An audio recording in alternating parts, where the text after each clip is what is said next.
Welcome back. This is my fourth video in the series on zones of selling. In the first video, I talked about how people interact from different zones. Any relationship, anyone that they interact with, there are four zones that they operate from. Mainly the public zone, the social zone, the personal zone and the intimate zone. In my second video, we looked at what is the best way to sell when the customer treats you in public zone. And the best way of selling in a public zone is doing a canned detailing or something called as planned persuasion. In the public zone, what we need to keep in mind that we need to be well groomed, we need to be well prepared, and the objective there is to build a rapport, build a relationship and work on interpersonal skills. In public zone, it is important to establish a rapport. In the third video, I talked about what is the right strategy of selling to a customer who treats us in a social zone. And here we need to migrate from this canned detailing or persuasion to a more interactive way of selling. And while we are looking at an interactive way of selling, we looked at how we need to do that interaction and display a seeking behavior during the opening of the call, in the body of the call, how we need to give features and justify features, do a trial close and seek for or gain agreement, and then finally in the closing of the call, assert, display hunger, quantify, direct the customer in terms of what you're expecting out of him to do. So this becomes a critical aspect of social zone selling. And we looked at social zone selling can be called by various names. You can call it professional selling, evidence-based selling, scientific selling, benefit selling. So there are various names with which you can cover this. And now, if you are able to sell there, and this couple of times this interaction goes, you have established that you're a good professional, you have established your scientific credentials, and you are someone who adds value to your customer, the customer will invite you into what is known as the personal zone. The moment you are in a personal zone, how do you recognize that the customer is in the personal zone? Couple of things that become a quick check whether the customer accepts you in the personal zone. Customer is comfortable shaking hands with you. He will touch you in some form or the other. So he allows you to get closer than the 4 feet distance. So that's one way. Second thing, he recognizes your name. So a classical test of knowing the customer is treating you in personal zone is call the customer. And if he knows, if he has saved your number onto his phone, you are in his personal zone. So there's a easy way of checking. So whenever I talk to sales reps and sales teams across the pharma industry where I've trained, I keep asking that you need to be very clear in how many customers are there who are treating you in public zone, how many are there in social zone, and how many are personal zone. Need not have a lot of customers in personal zone. Even if you have 4 or 5 customers who treat you in personal zone, you will be a super salesman. So it is very, very critical that if you recognize that the customer is now treating you into the personal zone, you need to change your style in selling. Again, there going and doing a structured call where you're giving evidence and telling stories won't work. So here the strategy needs to shift from this professional selling to more relationship-based selling. Now, how do you build a relationship?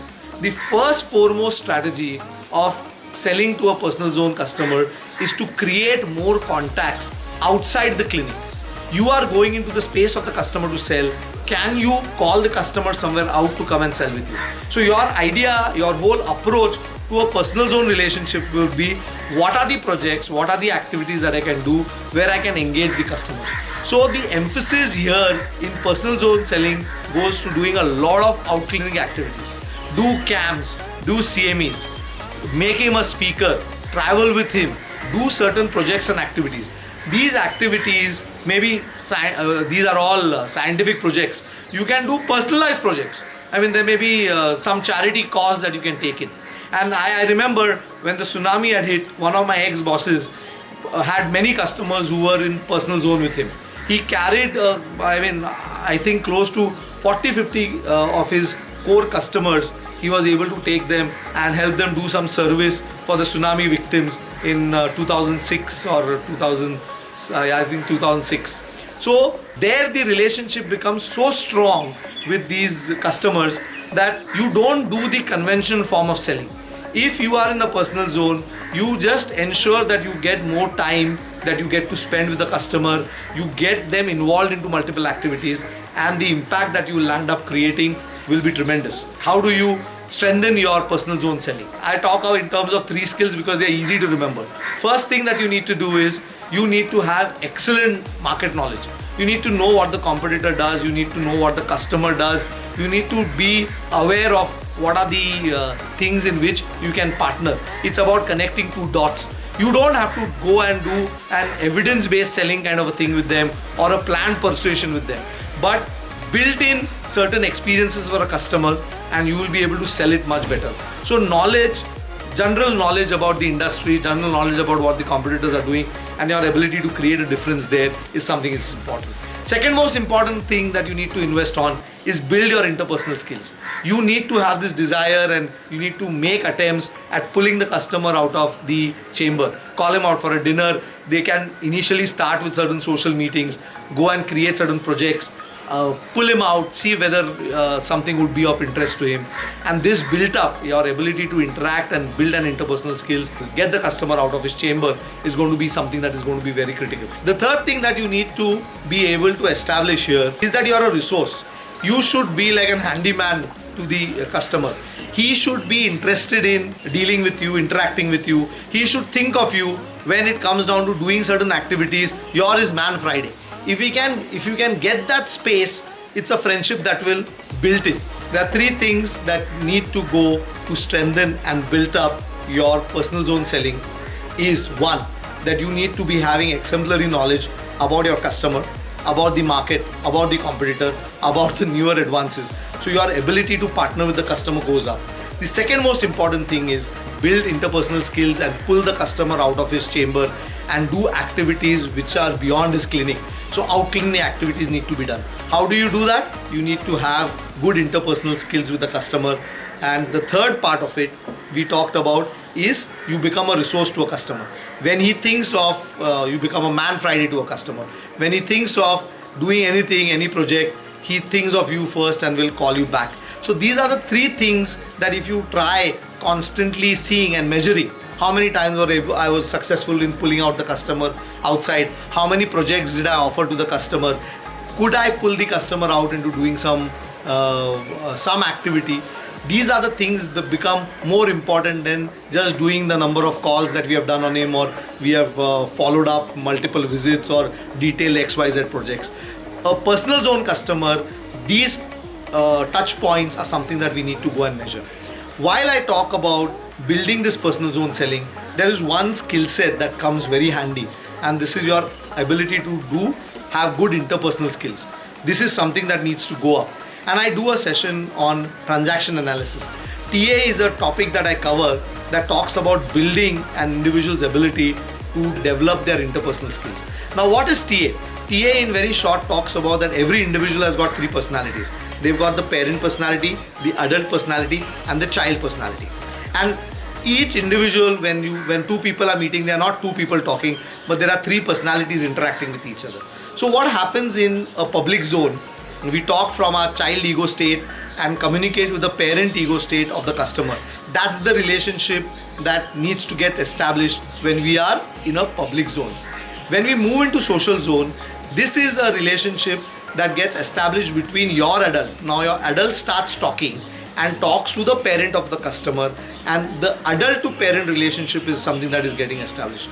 The moment you come down into a personal zone selling, the relationship that you need to be establishing is with your adult and the customer's adult, with your adult and the customer's child. If you can get these relationships working, your adult and his child, your child and his child, your child and his adult, if this part of the personality start interacting, then you will truly stay in personal zone. If you don't stay in personal zone you start doing planned persuasion. Slowly and steadily the customer will push you back into the public zone and maybe eventually into unwanted zone. So if you move into a customer's public zone, you need to find ways and means of staying there, and that's the personality you want. There's another way of looking at it. When I talk about the zones of selling, I generally tell people that when you, as a rep, when they go to a customer, it is okay for a rep to be in public zone and do planned persuasion. I'm talking about reps going and selling appropriately everywhere. But a frontline manager who's doing an accompanied call, a second line manager who's accompanied call, he cannot do planned persuasion. His style of selling needs to be in social zone. he needs to be able to build and interact and give evidence and establish that. Finally, when I'm talking about national sales heads, when I'm talking about brand managers, product managers, when they accompany the sales reps in doing a sales call, they cannot be in a public zone selling, they cannot do planned persuasion or even evidence-based selling. I feel they need to move into doing what is known as personal zone selling. They need to go across with that mindset as what are the plans, what are the projects that I can take up with the customer, and how can I pull out the customer out of his clinic and engage him into certain activities, create experiences for him. So if this mindset is something that is clear in our back of our minds, we will be very, very comfortable in maintaining and managing customers in personal zone.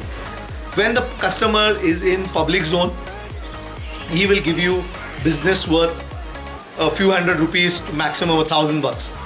If the customer is into a social zone with you and social zone selling is happening, he will land up giving you business worth between 2 to 5,000 rupees. If he gets into a personal zone, you may get business between 5 to 20,000, 30,000 bucks depending upon the kind of portfolio you have. So your ability to engage a customer in different zones means a lot of business sense. So keep watching my videos. I have just completed 4 videos on zones of selling. The past 1 month during the lockdown, I have done several online sessions of training sales teams on effective selling, either on Zoom or on Microsoft Teams and multiple of these mediums. I'm exploring these mediums, and to look at this is a good time during the COVID lockdown when we are trying to work on our teams. It is important that we train our teams to make these transitions, recognize these different zones. My whole purpose of shooting these videos were primarily to help pharma sales teams to understand different zones of selling. And if you all want a more detailed session on any of these styles and want to work on the skill sets of our teams rather than just giving information, you all can definitely get in touch with me. I'm leaving my coordinates and my information below. Keep watching my videos and get in touch with me if you need any further clarification. Thank you very much.